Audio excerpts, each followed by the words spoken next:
welcome back to Momentous Struggle, a Star Wars Shatterpoint podcast. On this week's episode, Aubrey and I don't really have a whole lot to talk about because, you know what, it's unfortunately, I think the game's gotten a little stale and everything along those lines. So we're just going to kind of talk about, I don't know, what we've been up to, games we've played, and things along those lines. Aubrey's really excited to talk about the game we played because he had such a fun game playing our league game. So I'm sure he's excited to talk about that.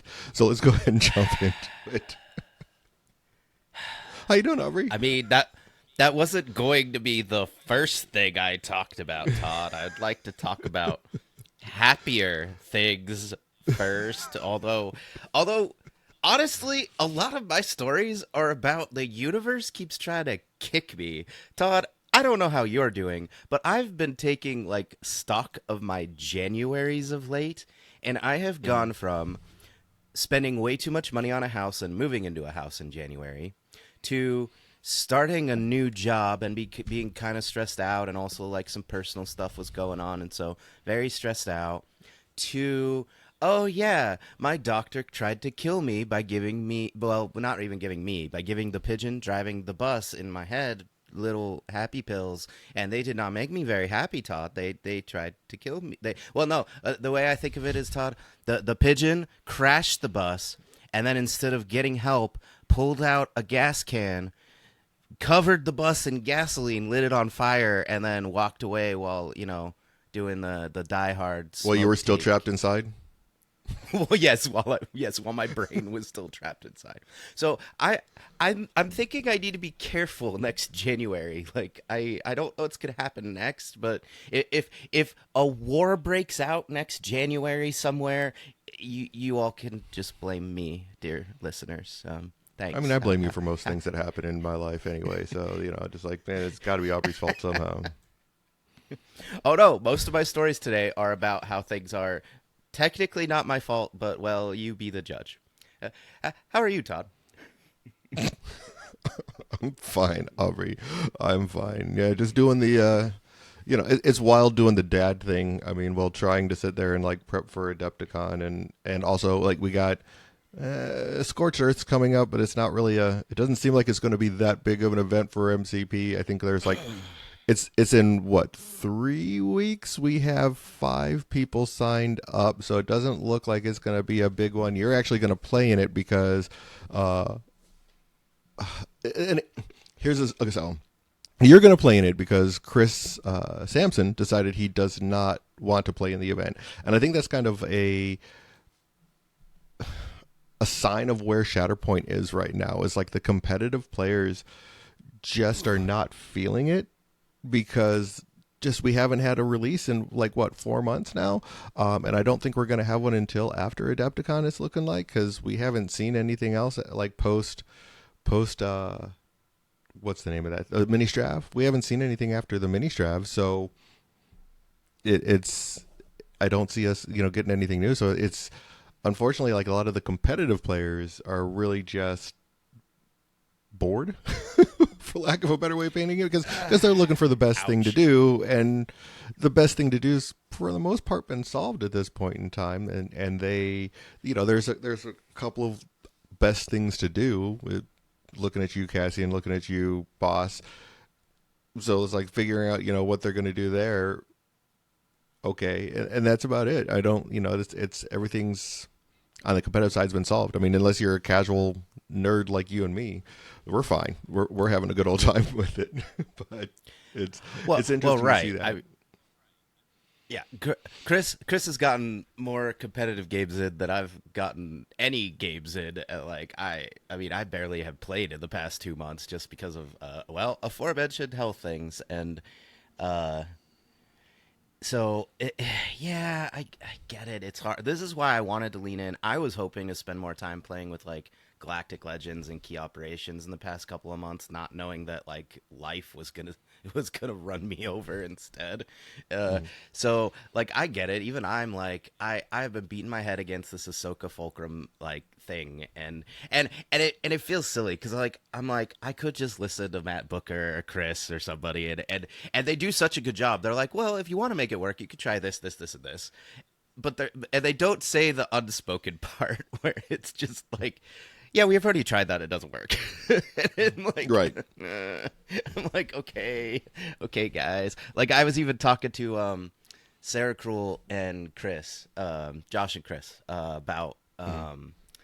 Inquisitors after spoilers our disastrous game, because I like full Inquisitors. I like the list, but GI feels he feels like one of those models where he makes the team work and he helps everybody on their turns, and his identity very much helps everybody else. And then you activate him and actually try to do something with his turn, and the parameters have to be just right for him to get something good on his turn. And also, your dice need to not roll all fails repeatedly. Right. Spoilers. But Mhm. and they're of course telling me, they're like, oh, you need way more reps. He's a finesse model. You just keep trying. And I'm over here like, I like Todd's list more.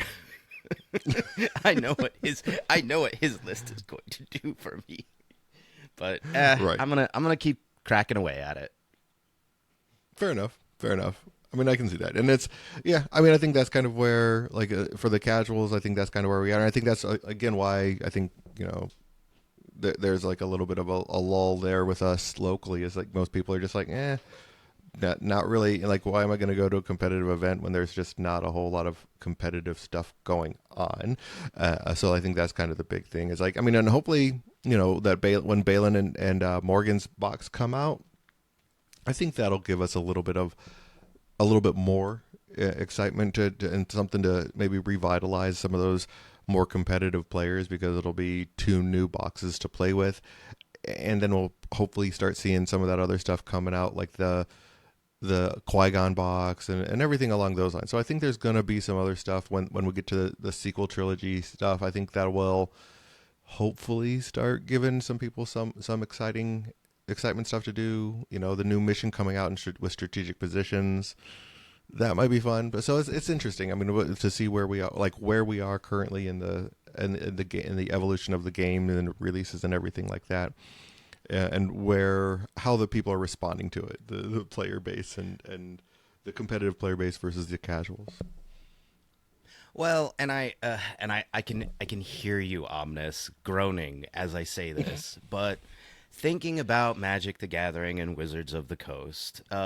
So the whole reason I'm over here is because they started releasing product every 5 minutes, and you were literally getting previews you were getting previews of another product in the middle of a preview season, to the point where I was getting confused. I was like, is this in the set they just previewed? And our friends would be like, no, no, no, this is another set they just previewed. And I'm like, what? Wait, what? What do you mean they're previewing a preview in the middle of my preview?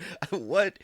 But so, like, I'm not suggesting we go that far, but what you knew as a competitive player in the less heady days of Magic was that, like, every September, pretty much, there was going to be a rotation. Stuff was going to go out, stuff was going to come in. You knew you were going to get a set pretty much once a quarter. There would be a spring set, a summer set, a fall set, and a winter set, bit more or less. It doesn't exactly equate to that, but you would get 3 to 4 sets depending on the time of year. And sometimes, like when they were doing the block format, it would be like multiple sets in that, in one theme too. So but anyway, my point is, there was a schedule. And so if you are getting tired of standard, which standard would be like one of the more competitive formats, that was their flagship format. They would, not that their Magic had a ton of competitive formats, but their flagship one was standard. And so you knew roughly when you were going to get a fresh injection. You knew, all right, if I don't like this meta, I just have to wait a few months, and then something else is going to pop off. And I feel like that staves off this feeling of uncertainty that the community. I think it's a combination of, yep, we know what the best things are. I felt bad.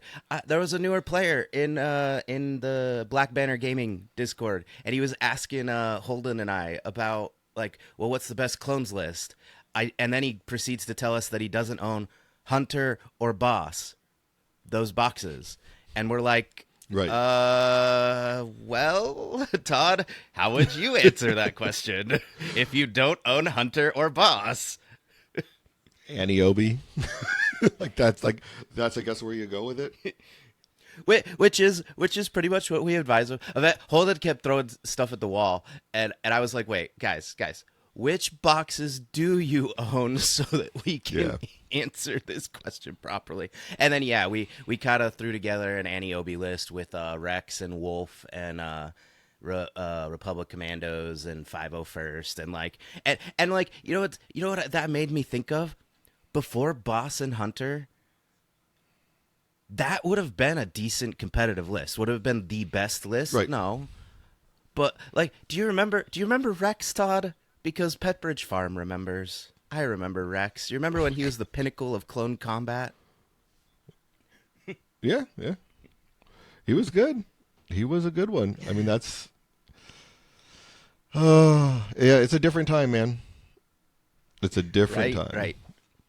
So, but I mean that is what it is, and there's still people coming into the game, and we're hey, that was the other thing. I was gonna play some Legion. I was like, you know what? I was gonna take the advice of all you tabletop gamers who have gone through this before me, and some people were saying, well, go try another game. Yeah, and then December and January happened, and that didn't really materialize either. So I don't know. All I will say is, we're playing a game. It's supposed to be fun. If you're not having fun, then I get it. I understand. But I for one am gonna keep trying to be a little Sithy this year and play with Inquisitors and try to avoid the clarion call of Mando Mom. Because after listening to Rogue Support and playing against you, I'm like, I just decided to play Empire. I just decided it. But Todd, remember, Mother Maul was one of my go-tos in the early days, and that sounds.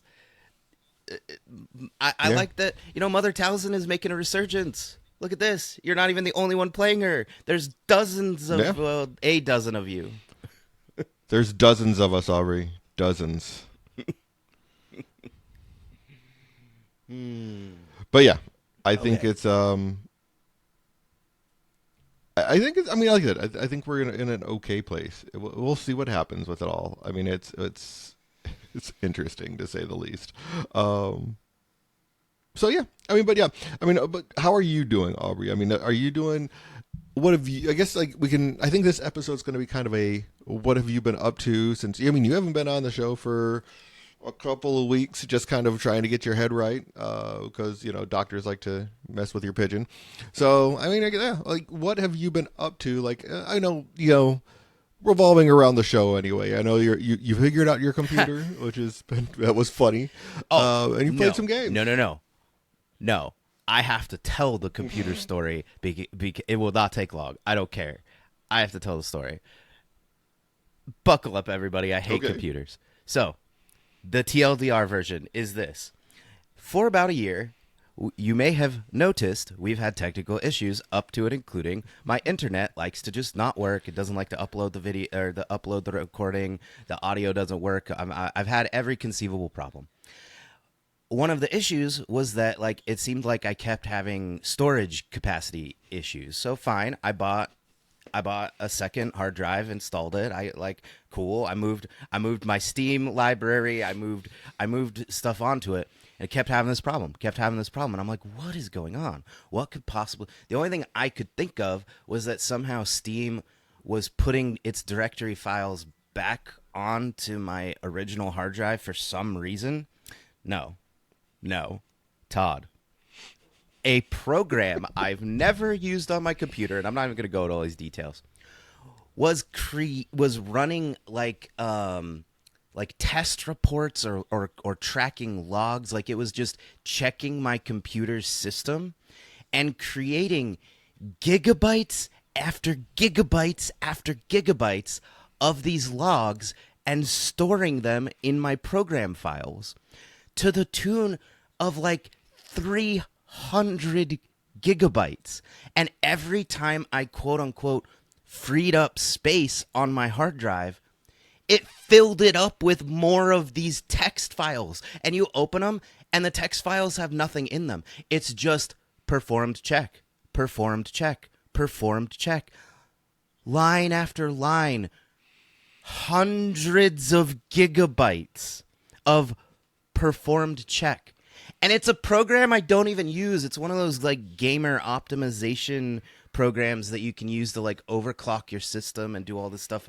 I don't even bother with because I'm not a competitive gamer. I play single player games. I don't play with humans. They'll kick my butt.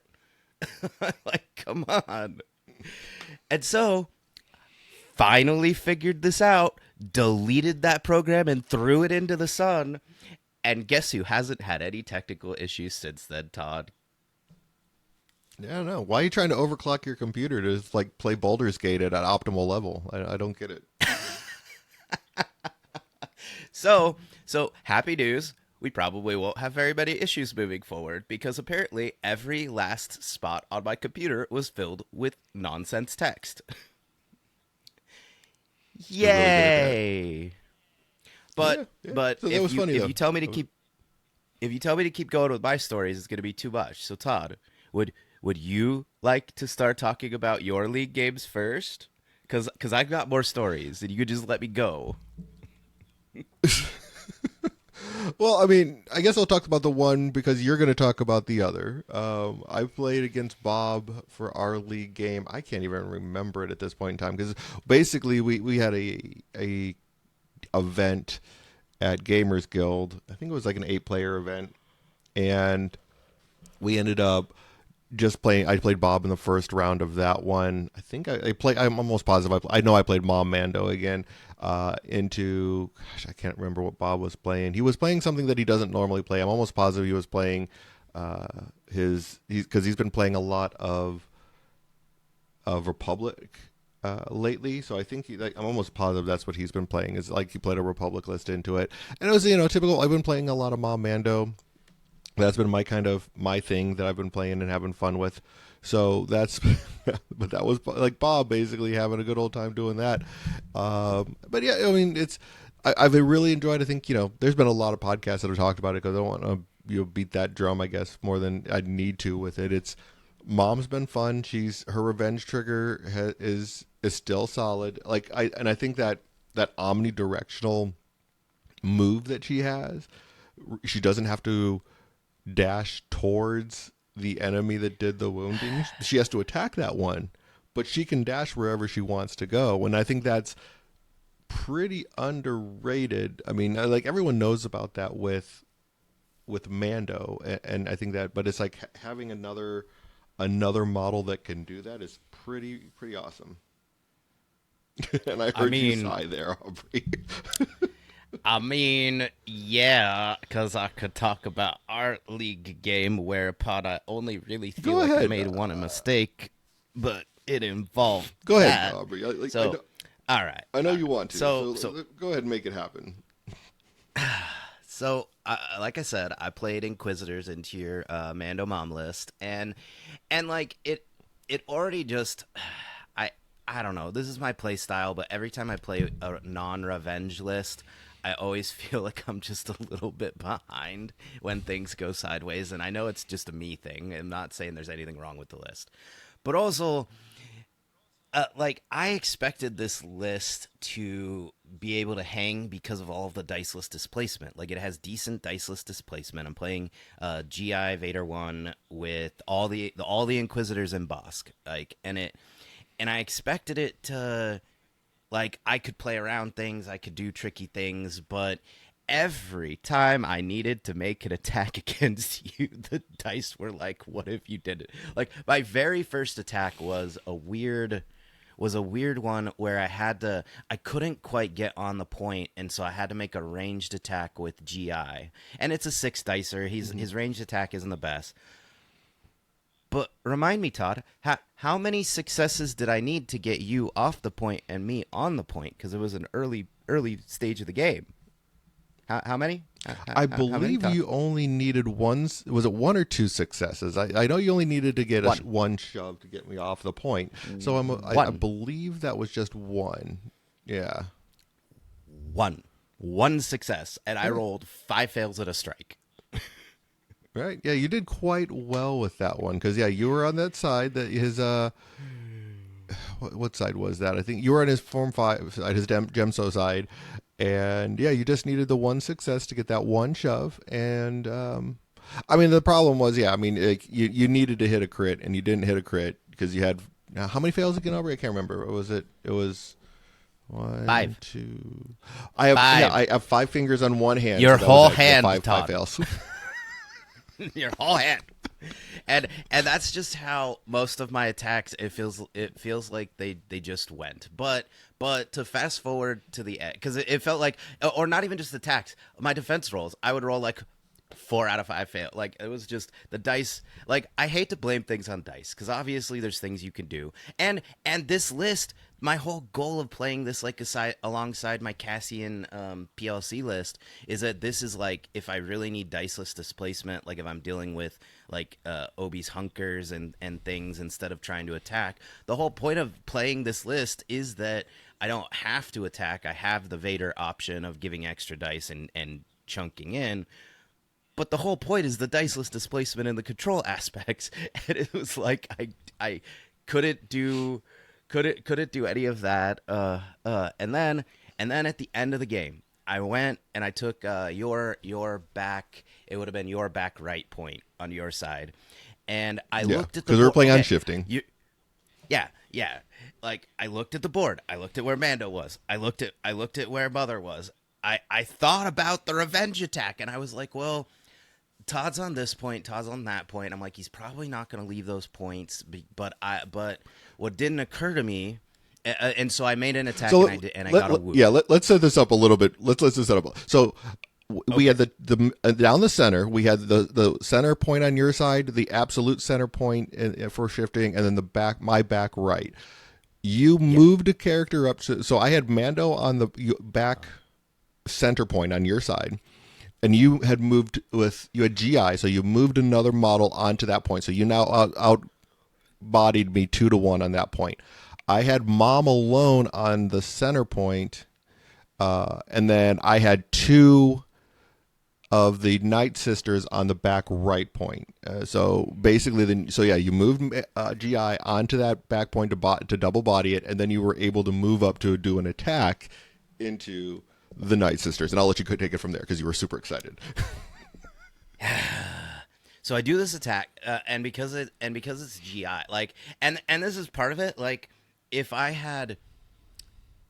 it had been a different model, I could have just like shoved off one model and then diceless displacement, and it would have been fine. But because it was GI, I had to get the wound because both of your models were on that back. It was the Acolytes, right? I think it was the Acolytes. Yeah. Yeah, the Night Sisters. Yeah. Yeah. So I'm like, all right. Well, I look at the board. I review the board. Everything's gonna be fine. I do it. What didn't occur to me, Todd? What did you do after I did the wound, took the point, and I'm like, yeah, I'm in this still. What happened next? Well, so since Mando was like basically double bodied on that point, I mean, there was no reason for him to stay on that point. So basically, I move him to the center point, and then I dash Mom towards where GI is, and do her, and she gets just into enough range to do her 5 dice revenge attack into GI. So she rolls that, gets, I think I got like 3 crits with Mom or something like that. It was because it's, on her mother's side. So she does some great gross stuff there on her, on her great mother side. So I at least got 2 down the tree for sure, which basically gave me 2 shoves, which basically was able to shove you off of the point because you were on elevation. I was able to shove you off the point, shove her basically back to where she was within range 2 of the point, so you weren't able to flip the point at all, basically. And I didn't. You were trying to sit there and flip to. What was it? You would have been able to flip at least 2 points there with that move, and you were not able to flip the 2 points. Yeah. You had control of all 3 objectives, and I got GI, and I'm like, all right, cool. I can move a model over. I could take Mando's point. I can move GI up. The Night Sisters were already softened up. I definitely could take that point. And the worst part is, I thought about the revenge attack, and if I had just considered that you would move her, I could have positioned him on the other side of the Night Sisters because I wasn't shoving him off. I was wounding him, and I would have out of range of your attack, and so like Yes. just full on like I should have just considered what if you did it anyway and then made the decision from there. And oh well. Well, that wasn't exactly how the game ended, though, because like there was that wasn't the exact end of the game, because like it Well, got it down felt to a like point the where, end.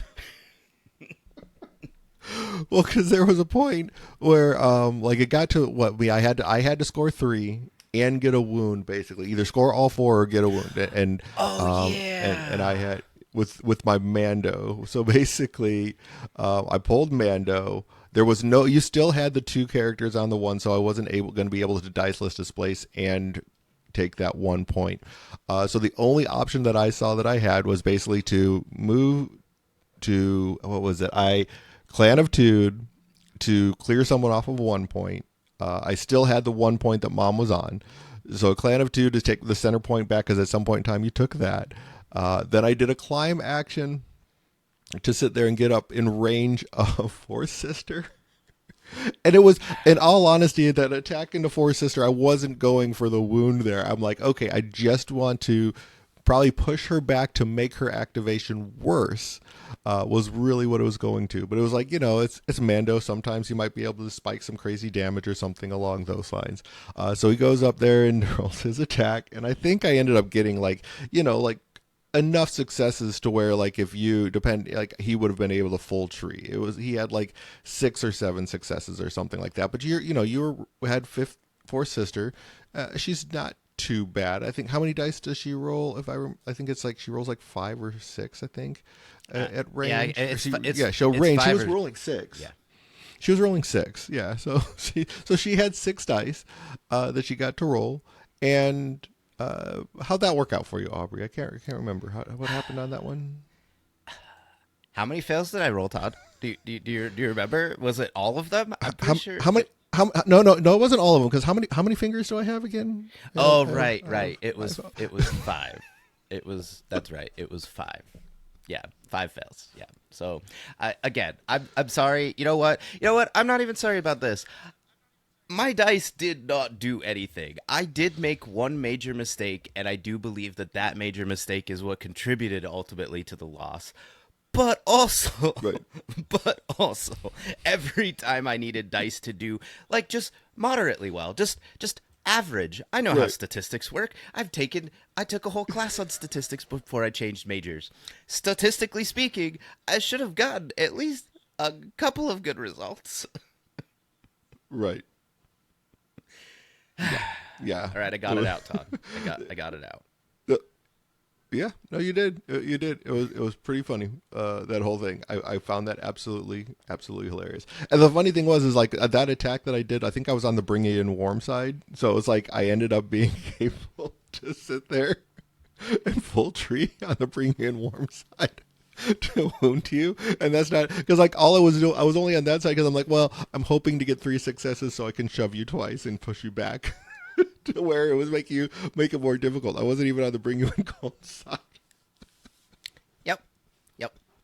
That's a thing. That's a thing that happened, and this is why I probably am just gonna steal your list soon and play Mom Mando because I miss my Mando friend. But well. All right, Todd. Do you have another story before I talk about my other league game? Not really, because like I said, I mean, like I've just been for me, it's been the one thing was, I guess, when we were doing before we played our league game, you came over to our house and I was playing around with all the new cameras and everything like that and the new microphones and everything. So I'm pretty excited about like where we are in preparation for like Adepticon. I think the new camera is going to basically make it a lot more make it a lot more interesting to view. LVO or LVO, Adepticon. I think that's going to be something that's going to be it's going to add a good level of enjoyment and everything like that, because we bought a camera that can kind of move from camera view to camera view and has like 3 different presets on it, so it's like I can definitely move the camera around a little bit more and actually do some really cool things with that. So I think that's been exciting, is being able to sit there and kind of do the prep for Adepticon and working with different overlays and trying to find ways to make that work. So we'll see how it all plays out. It's I'm hoping it's going to sit there and turn out well, but who knows? Like, it's I'm not a professional by any means when it comes to this. It's funny. I think I've told this story before where it's like all us and Adepticon was just kind of happened by accident. It was I happened to know Tim from Professional Casual, and he he asked me, "Hey, do you want to come to Adepticon 3 years ago? Do you want to come to Adepticon and live stream? We need someone to sit there and talk about it." And turned into us just doing this full time type of a thing. So like it's interesting. So it's been a learn as you go type of a process, and I'm hoping that this year will be better than the last. Right, right. Hey, we've been improving every time. There's a lot to this, and I mean, you do the lion's share of the editing and the uploading. Like I only help when you're not feeling well or something's going on. So you're doing most of the work. I get to just show up and be the pretty face. It's delightful because I'm usually the tech guy screaming at the thing, going, "Why isn't this working? It worked last time." Yeah, yeah. Like I think that happened at LVO. Oh, shh. Shh. We do not speak of LVO. If the government shuts down again, no. It's fine. It's fine. Anyway, happier story. Happier story. Actually, before I do my league game, I have to go back. I have to go back 2 weeks. I have one other game to talk about very quickly, just briefly. And again, I'm calling down the spirit of Omnis because I have to talk about you tricking me into playing Boosh. You tricked me, Todd. I expected that if I played Boosh with Ahsoka, that I wouldn't run out of force on turn 2 and have a good game. And I played against Calvert, Chrono Ranger in just a for fun casual game with that Ahsoka Boosh list that you dropped in the chat a few weeks ago. And I was lied to, Todd. You lied to me. I never said it was good. I just said you could try it. Oh my god! So For I'm something not going to tell the different whole. to do with Ahsoka. Yeah, I'm not going to tell the whole story. I'm just going to explain the first 2 turns of the game so that you can understand basically why I lost. So I didn't go first. He goes first. He moves somebody up. He was playing Ewoks. I don't remember. It was one of his supports, but I don't remember which of the support because he was playing.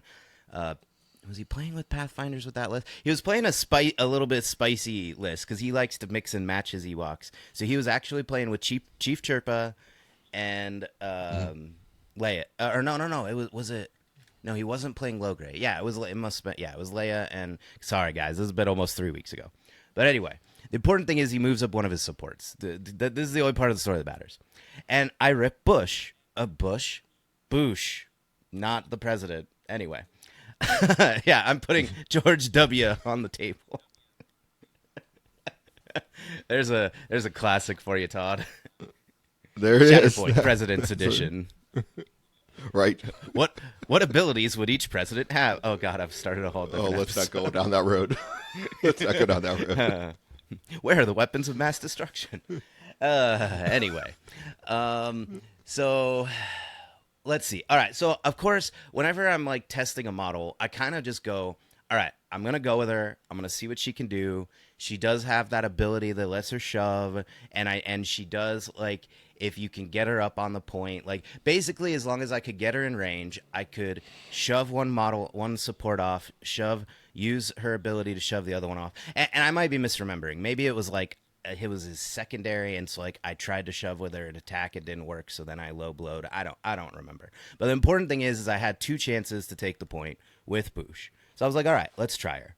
So I end up burning through like 3 force to make this work, which kind of sucks, but I was playing with Ahsoka, so I had extra force to burn. All right, fine. Well, so be it. Attack works. I take the point. Cool. He takes his turn, takes a point, goes back to me, and I rip Ahsoka, but my attack like had spiked. So I think I had if I remember right, I I had shoved the model like way far like further back than I intended, and the other one had gotten shoved with low blow. But either way, like I was doing like I was looking at the board and I'm like, oh, Ahsoka, I don't think she can get there to like get the wound. Like I mean, it's the second turn of the game. I haven't moved her at all. Like, yeah, she's got a double jump, but and also if I went with her, like I was probably gonna burn a bunch of force on her jumps, and I just used 3 force on Boosh, and I'm like, well, I don't want to, because this was the Cassian list, right? So I only had 6 force total, Cassian, Ahsoka, and I'm like, I don't have a lot of force to use, but I don't think this is a good choice. Let me reserve her. I pull up Han and Chewie, and then I'm looking at the board, and I was like, oh crap, the only way that I can take a point with Han and Chewie where they were set up, I was like, I'm gonna have to use like 2 force on their turn, and I'm probably not gonna wound anybody. Like this is the only way, because I had to use both of their move abilities, and I'm like, so remember, I spent 3 force on Boosh, I spent a force on 1 to reserving, reserve. and now I had to use my last 2 force because otherwise Han and Chewie weren't going to be able to affect the board. And I don't remember what the board state is. Sorry, this is too long ago. But I went into my 3rd turn of the game, Todd. Han and Chewie didn't get a wound. So how much force did you do the math? How much force did I have on turn 3 of this delightful game of mine? Well, if you take the amount of fingers that I have and you subtract that by 5, I think that's what you get. Like what you have left, right? Right, No, Aubrey? no, Right I there. also reserved. I used all 6 force because it's a Cassian Ahsoka list. So I had Yeah, 6 that's what I said. force. If you take all the fingers that I have and you subtract by 5, that leaves you with 0. Oh! You were doing. I know you're a You're librarian doing and can't math. analogy I know. math. What? Oh my God. Don't put analogies in math. How many watermelons will be in the town if these 2 trains collided each other at a? Stop it, Todd. Stop. That's 16,253. Yeah. So spoilers. That game didn't go well. I mean, Calvert was a good sport. Like, and playing against Ewoks was fun. Like, it was a fun game. Oh! I have to give him credit for this. Todd, we figured out how to fix Cassian. Are you ready? Or well, Calvert did. I didn't help. We were just talking. You only have to make one change, and we fixed everyone's problems. I don't know what to do about Boss. Delete him from existence. Change his ability for the Shatterpoint ability to only work on secondaries and primaries. So you have to pick a Rebel Alliance secondary and primary instead of supports, and then I don't know what you do about Baze and Chirrut, but there you go. You only get 1 powerful attack with Cassian instead of double tapping everybody left, right, and center. What do you think? What do you think? I know we have so much control over this. Yeah, that's a good change. I want to. So why did you decide to sit there and fearless and inventive and low blow with her? I mean, it's. Oh, because I don't. because I.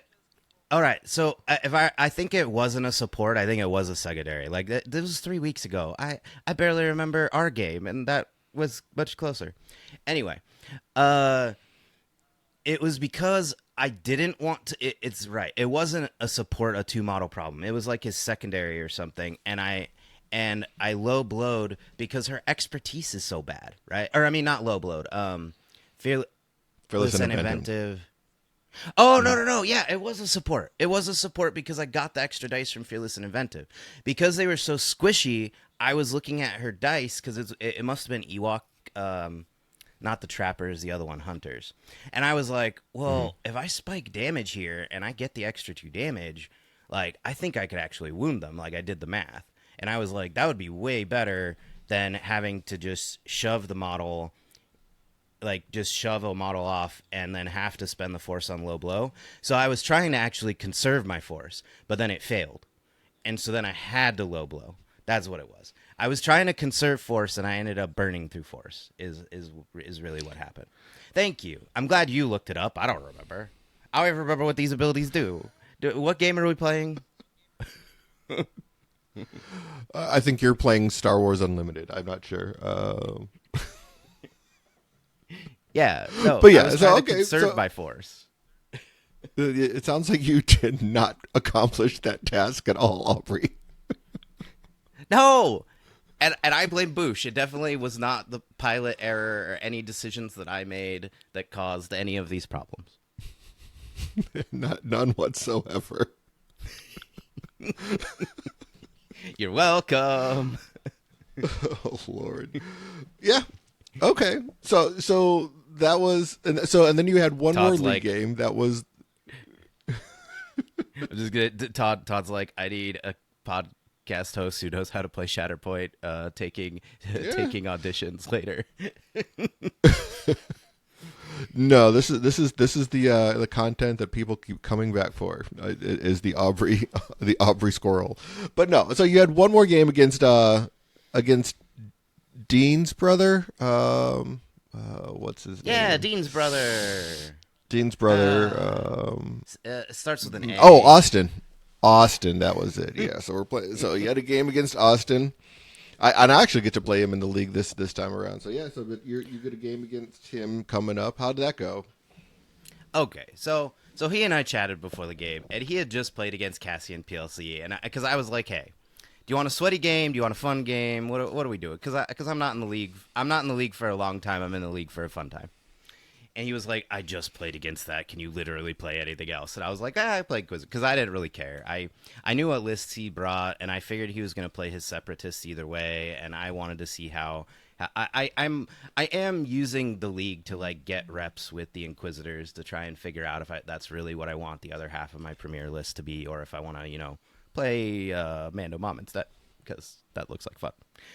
But in any event, we played in, and it was a very weird struggle 2. Like, I'm just going to jump straight to struggle 2. Because struggle 1 was very much like we both played pretty well. I don't think there was a lot of mistakes. Like, I'm also trying to see if being down 2 models, because you're playing single body supports with at least the version I'm in, is actually worth it. And so, like, I'm trying to look and see if there's something there. I mean, Austin knows his separatists very well, so he did, struggle 1 was a very standard thing, and he ended up taking it. There's not really anything to write home about. But then, my God, and Dean's brother is throwing me under the bus and disparaging my name, saying I'm the reason the struggle took long. It was him, although spoilers, apparently he was right to fight over struggle 2 because he ended up winning, and that gave him the whole thing. But I start struggle 2, flipping all 3 points, like because I was starting to see the writing on the wall as we were getting to the end of struggle 1, and I'm like, no, I'm just gonna spread out a little bit because I have fewer models than you and see what happens, and it paid off. I start struggle 2 with 4 points, all 3 objectives. Austin then proceeds to spend over an hour slowly but surely pushing the rock up the hill, because like he would take 1 point and then I would take it back, but then he would do a good play and he would take 2 points from me and then I'd take 1 back, and then I would try to take the other point back from him and like it would fail or something, and then he would just come back, and then like the wounds started piling up. I don't remember exactly how many wounds it was. I think it was like he ended up on 5, like it was 5-4 or something like that. I don't remember right now.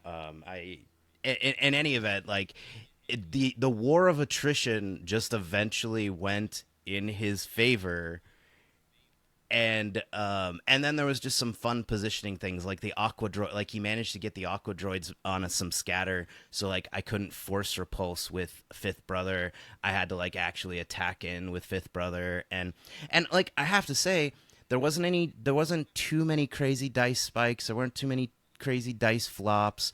I remembered my enfeeble triggers. Like I feel like we both played well, but like instead of just conceding struggle 2 and going on to struggle 3 after I started off with such a strong start, Austin was like, no, I'm in the zone and I'm gonna take this struggle. I'm like, and then he did it. Like I can't even, like, I'm sure there's more details, but I've told too many stories in a row now and they're starting to get mixed up in my head. Dean's brother, you could come into the chat and tell him what I forgot about. Yeah. Well, I mean, it sounds like it sounds like February is a little bit better than January for you for sure. It sounds like you're improving somewhat there. Well, I mean, physically, I this definitely did feel a little bit like dusting the rust off. Like I just listened to most of Between Two Sprues, and they're talking to kind of about the same thing. Like Poos was like he was nearly on a 2 month hiatus and getting back into things. So I mean, some of this is I'm playing Inquisitors. Like I apparently it's been just long enough since I played Inquisitors that I'm having to read their charts again and read their abilities to make sure I'm doing them right. So I mean, there's a little bit of that. Like my comfort wheelhouse is Rebels. So I was just happy that I feel like I used Riva's abilities really well. Like Riva seems like he seemed very good in the list. I'm Todd, you know how it is. I'm always being a stickler for like I want to play with all lightsabers. Like I talked to Sarah Kroll and Chris about this, and yeah, like if you if you introduce like ISB agents and then you can play with like the 5 point Vader and like but then it's not pure Inquisitors anymore and I want to play with lightsabers, Todd. If I'm going to be a bad guy, I should at least get lightsabers. Yeah, yeah. I mean, I get it. It's one of those.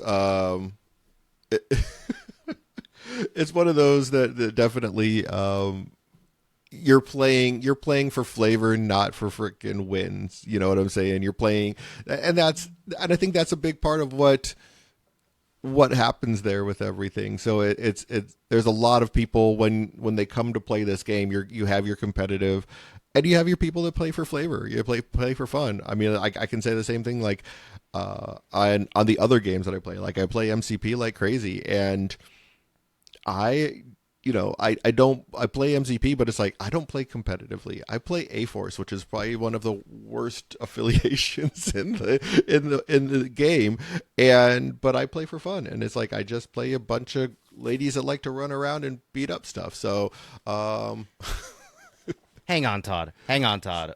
Don't believe this humbleness from him.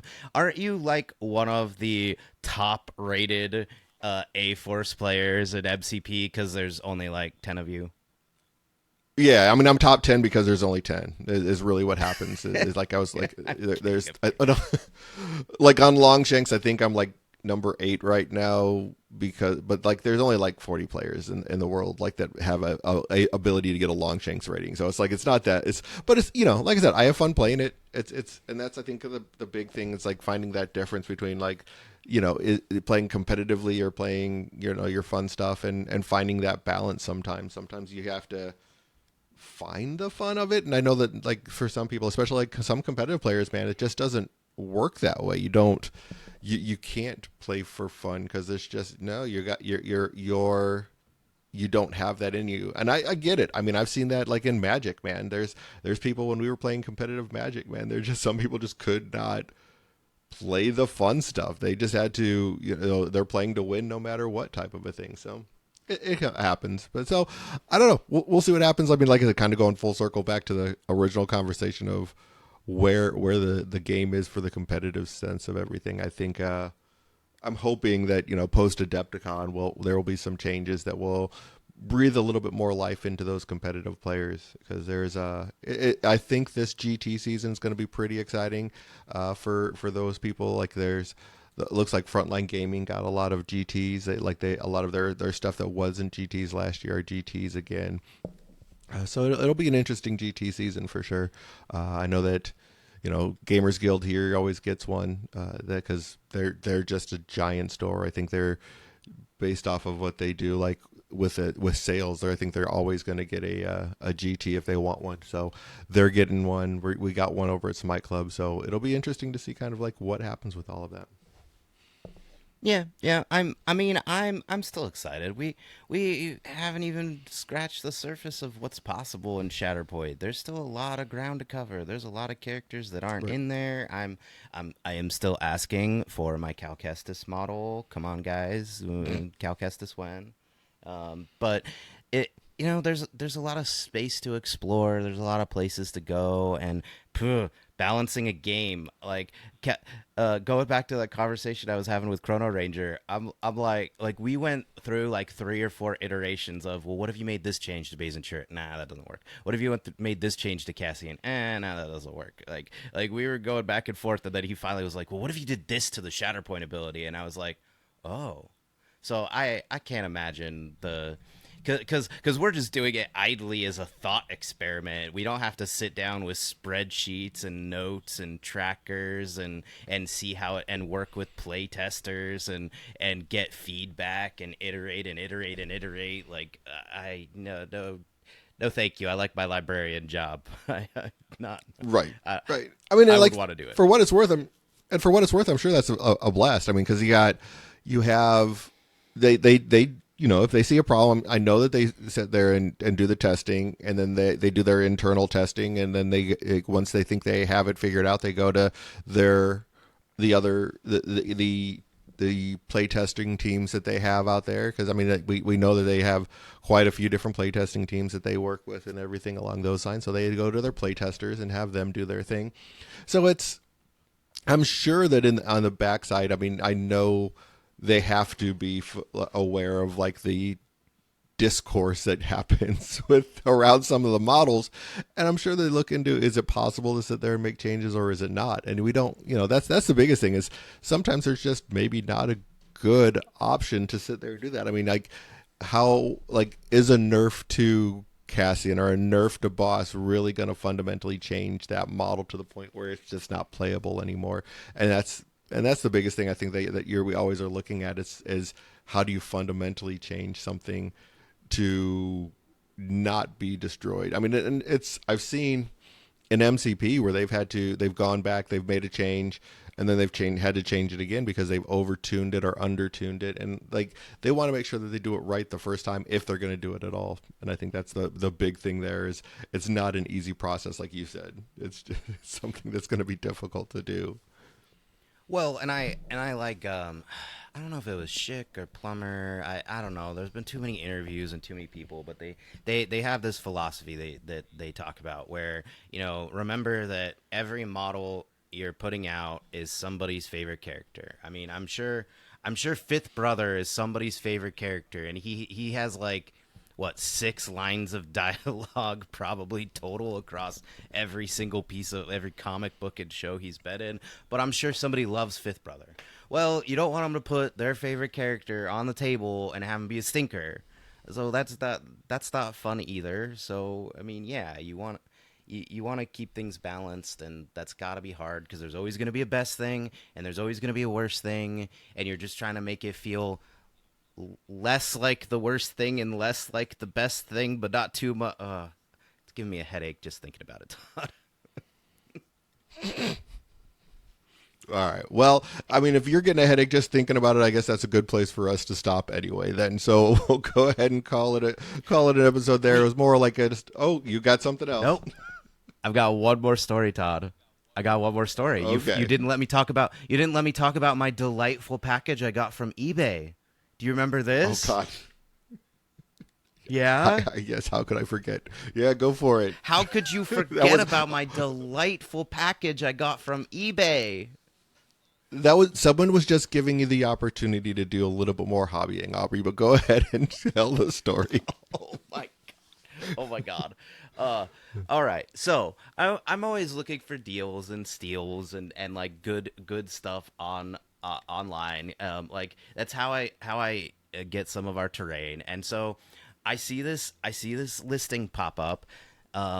And I a lot of times if I think it's maybe worth it, I throw it in the cart because all these online sellers now have these like auto, oh, we'll give you 20% off because you seem interested in this item.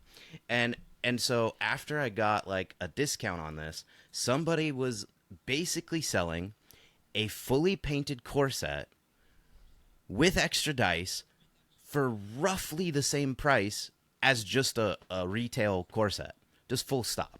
And I was like, and I'm looking at the pictures, I'm zooming in, and I'm like it looks decent. Like it's like the terrain paint job was a little basic, but like the minis looked pretty good. And I was like, what is like why are like they could have sold this for like double this price and it would still probably be a good price, and I'm like, what's going on? And of course you're always like, well, it's eBay, they have buyer protection, I'm not that worried about it. It's not like the early days of eBay where you were just hoping for the best, and all you could do is leave a bad review if they didn't send you your product. Go, oh no, you're out $100. But so I was like, all right, I hit buy. Cool. It arrives. Todd, I have a question for you. If you were going to mail painted assembled models to another human being, what precautions might you take? Just as a thought experiment. I would probably be individually wrapping each one, like in some sort of a bubble wrap or something along those lines. I mean, and there's you can buy like those rolls of like the paper even for pretty cheap. Like you can get a giant roll for, oh, I don't know, like $10 on Amazon. So it's like, and that would probably be, if you're going to be selling painted stuff all the time, that's, you can probably sell that pretty, like it, that would last for multiple shipments, like a couple of years worth of shipments. So I'd probably do that, probably put in, like, if I, like, and you can use that just to fill in empty space, like just crumpled up paper and stuff like that. So I'd probably do something along those lines. Maybe, bubble wrap can get expensive, so probably not that. But that the paper, the paper, the wrapping paper usually is a pretty good way to go. Oh, so what happened with yours, Aubrey? Did they do a really good job with like wrapping your paper, your models and everything? So Todd, you're telling me you wouldn't instead just throw all of the models into the original core set box with the fully assembled terrain just thrown on top of them, loose in the box? You wouldn't do that? I mean, you could. I mean that seems like another option if you were in a really big hurry. I mean, that seems like something possible. Yeah, you know what? Actually, yeah, I would do that. I mean, it's you got a really good deal anyway, so just throw it all in a box and send it. Why not? You got a good deal. Oh my God, Todd! Oh my God! I nearly fell down in shock. Because I opened. Also, this person clearly understood the concept of packaging things, because I opened the brown delivery box that they put it in. It was like a BCW supply box. So like clearly this person's a nerd, because this is a BCW giant box. Like they ordered something large BCW, and there's padding in there, and there's a core box. And I was like, okay, all right, whatever. And it didn't jostle around. Then I open the core box, and I see this. I see this before me, and I'm like, what did they do? So then I start to pull things out. 13 of the 16 models were broken or damaged in some way. Maul and Asajj had bent lightsabers. I thought they were broken too, but it turned out, like, I thought Asajj's lightsaber was just going to completely fall off, but no, I was able to bend it back into place. The terrain, the little tech shed, the one that has the radar dish fits on top of it. I don't know how they assembled it, but it broke apart. Despite it looked like it had super glue on it, but it broke apart. Both of the towers were ripped in half, and I'm like, and I'm looking at it, and I'm like, they were painted well. Like I'll put up pictures in the Discord later, now that I've told the story, because I wanted y'all to get the story first. Everything looked like somebody cared about it. It was not like a slapdash job. And then they just threw it all in a box and said, USPS, good luck, and let it rattle around. And so I had to contact the seller and be like, hey, like, I need a partial refund or something. Like, come on. Like, I'm going to spend, and I did, because I wasn't feeling good on Thursday, so I didn't go to my sword class. I spent all night Thursday repairing all of the terrain, all of the middies. Like, at one point, I had to just completely break a lightsaber and then put it back on, just because that was going to be safer than leaving it alone. I had to do, you know what? I didn't ask them for a big enough refund, because you know who I had to fix? What in the core set did everybody hate assembling, Todd? Anakin Skywalker. No, No. no, what? No, no, the B1s, Todd. The B1s. I had to fix B1s. Their little torsos ripped off their legs. They're like, I'll give the person credit. The legs were still attached to the base. They did a good job there. And now one of my B1s looks like he's a little drunk. He's like a little like he's a little lopsided. And to be clear, I guess I forgot to explain. The whole reason I bought this is because I like ADHD, baby. I like having things set up so where I can just plug and play and go. And I've been waiting to see if I could get a deal on a core set so that I can have something for like learn to play events, right? That's just all in a box, all separate. And then like, yeah, we could use another set of terrain for LVO. So like I'll pull that out and add a couple things to it so that it's like it's a full table, but then I'll have it like this will be my learn to play kit. And again, the paint job looks good. So and then when I messaged the seller's like, "Oh no, I didn't know that was going to happen," and immediately sent me a refund. Great, but they were so surprised that I've created a whole narrative in my head, Todd. This is what I think happened. I think some kid who likes minis, plays minis, got in trouble with his mom. And his mom took his toys away and said, "Fine, if you're not going to get better grades or whatever, I'm taking your Shatterpoint away. How much did you pay for this?" And he's like freaking out because he's a kid. And he's like, "Well, I paid $120 for it or $130 or whatever." And she's like, "Fine, that's what I'm selling it for. Never mind the fact that it's nicely painted models, decent terrain, and she's thinking it's a board game. Like, the little plastic pieces in regular board games are pretty durable, right? So she just threw it all in a box like it was a board game and hit shipped and thought that was fine. Like I've created a whole narrative in my head because like the painting, like Todd, this person looks like they have skill. These are clearly not the first minis they've ever painted. Like they're dry brush, they've got good highlights. Is it perfect? No, I don't know what the person was doing with Anakin and Ahsoka, but like it's like he dunked just their head in Nuln oil like at the end. Like it's weird. Their faces look really dirty. And it looks I don't know. So I mean, not the most experienced, but like probably a better painter than me. Like if I was gonna like judge, I'm still learning. I'm still good, but I'm still very amateurish. This is my first tabletop game. I'm still learning all the ins and outs of painting. So this person was at least better than me. And then I can't imagine they took their nice painted minis and just threw them in a box. So somebody's mom must have been involved. Or worse, somebody went on too many Shatterpoint nights when they were supposed to be on date with the spouse, and the spouse took their corset and threw it in a box and it was like, "I don't care, I'm getting rid of this, you're gonna spend more time with me." I don't know. I don't know, Todd. You got any other versions of these events? Because I'm baffled. I'm just baffled. No, you I think you covered it pretty well there, Aubrey, with yours. Sounds like you covered it pretty well.